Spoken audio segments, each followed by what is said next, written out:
Hola, muy buenas tardes. Mi nombre es Elizabeth García y junto con mi compañera Laura Barbosa le daremos solución a la actividad número 2 del curso Anatomía y Fisiología, la cual es la estructura del sistema nervioso periférico.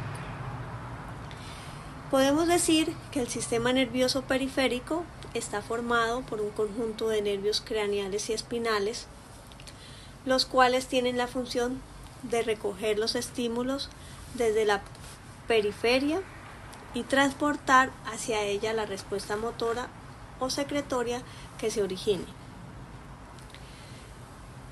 El sistema nervioso periférico se divide en dos sistemas. Primero, el sistema nervioso somático y el sistema nervioso autónomo. Decimos que el sistema nervioso somático es el encargado de la inervación sensitiva y motora a cada estructura del cuerpo, con excepción de órganos y vasos sanguíneos. Es decir, que transporta sensibilidad desde el cuerpo e inerva al músculo esquelético. Podemos decir que cuando hablamos del sistema somático, hablamos de esas acciones voluntarias que controlan la musculatura esquelética y el proceso de la sensibilidad somática. Por otro lado, el sistema autónomo es la parte involuntaria que controla las funciones normales de los órganos viscerales, es decir, el corazón, el útero, pulmones, etc. El sistema nervioso autónomo se divide en dos sistemas. Está el sistema simpático y el sistema parasimpático. En el sistema simpático tiene como función principal preparar organismos para situaciones estresantes o de emergencia, mientras que en el sistema parasimpático su función es mantener las funciones normales del organismo en situaciones corrientes. También podemos decir que el sistema simpático y parasimpático consiste también en dos grupos de cuerpos nerviosos. Está el preganglionar, el cual es el grupo que está localizado en el sistema nervioso central, con conexiones con otro grupo localizado en los ganglios fuera del sistema nervioso. Y luego está el posganglionar, el cual tiene fibras diferentes que van desde los ganglios hasta los órganos efectores. Entonces, ¿cómo funciona ese intercambio de información sensorial en el cuerpo o en nuestro cerebro? Entonces, tenemos la vía nerviosa sensorial hacia el encéfalo y tenemos la vía nerviosa motora hacia el músculo. Entonces, los receptores sensoriales de la piel detectan ese estímulo de dolor o cualquier otro estímulo y transmiten el impulso que llega al cerebro, ¿sí? Entonces, el impulso viaja a lo largo del nervio sensorial hasta la médula espinal. Cruza la sinapsis entre el nervio sensorial y una neurona de la médula espinal. Entonces, ese impulso o esa señal va desde la neurona de la médula espinal hasta el lado opuesto de la médula espinal. Entonces, viaja o asciende por la médula espinal a través del tronco del encéfalo hasta el tálamo, que es el centro de procesamiento de la información sensorial. Luego, este impulso cruza una sinapsis en el tálamo hacia las fibras nerviosas que llevan el impulso de la corteza sensorial cerebral, que es el área que ya dijimos que interpreta la información desde los receptores sensoriales. La corteza sensorial percibe ese impulso y entonces se inicia el movimiento, lo que desencadena que la corteza motora genere el impulso. El nervio que lleva esta señal cruza hasta el lado opuesto de la base del cerebro, ¿sí?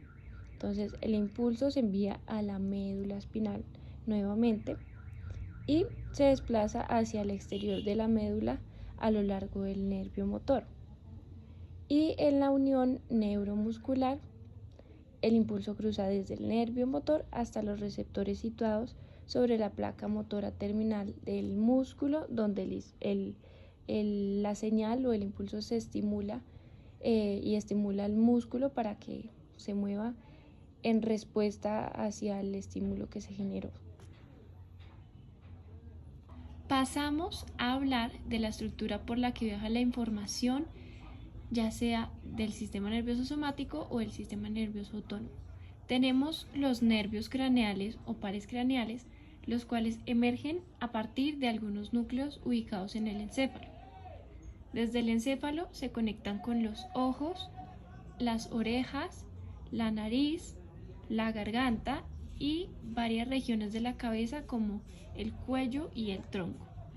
Estos pares craneales se dividen en sensitivos, motores y mixtos. Los sensoriales están conformados por el nervio olfatorio, responsable del sentido del olfato, transmitiendo información sobre los olores desde la nariz hasta el cerebro. También está el nervio óptico, que se encarga de la visión, transmitiendo la información visual desde la retina hasta el cerebro para su procesamiento. Y luego está el nervio vestíbulo-coclear, el cual transmite la información relacionada con la audición y el equilibrio desde el oído interno hasta el cerebro. Luego están los nervios motores y tenemos el nervio oculomotor, el cual controla los movimientos de los músculos del ojo, como los movimientos de elevación, descenso, rotación del glóbulo ocular. Luego tenemos el nervio troclear, que es responsable del movimiento del músculo oblicuo del ojo y ayuda en la rotación y el movimiento de los ojos. Tenemos el nervio abducens, que regula el movimiento del músculo recto lateral del ojo y se encarga de la abducción o alejamiento del ojo.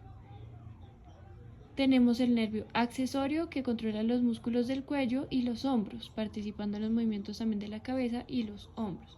Y el nervio hipogloso, que está relacionado a los músculos de la lengua y desempeña también una función muy importante en la función del habla y la deglución. Por último tenemos los mixtos, que está el nervio trigémino, que este nervio tiene 3 divisiones principales, además de que es responsable de la sensibilidad facial, incluyendo la piel, los músculos y las estructuras de la boca y la mandíbula. El nervio facial controla los músculos de la expresión facial y también involucrado en el sentido del gusto en 2 tercios anteriores de la lengua. Está el nervio glosofaríngeo, que está también involucrado en la sensibilidad y el gusto, pero en el tercio posterior de la lengua. Y el nervio vago, que es responsable de la inervación parasimpática de varios órganos en el tórax y abdomen, además de estar involucrado en la fonación, la deglución y la función del corazón.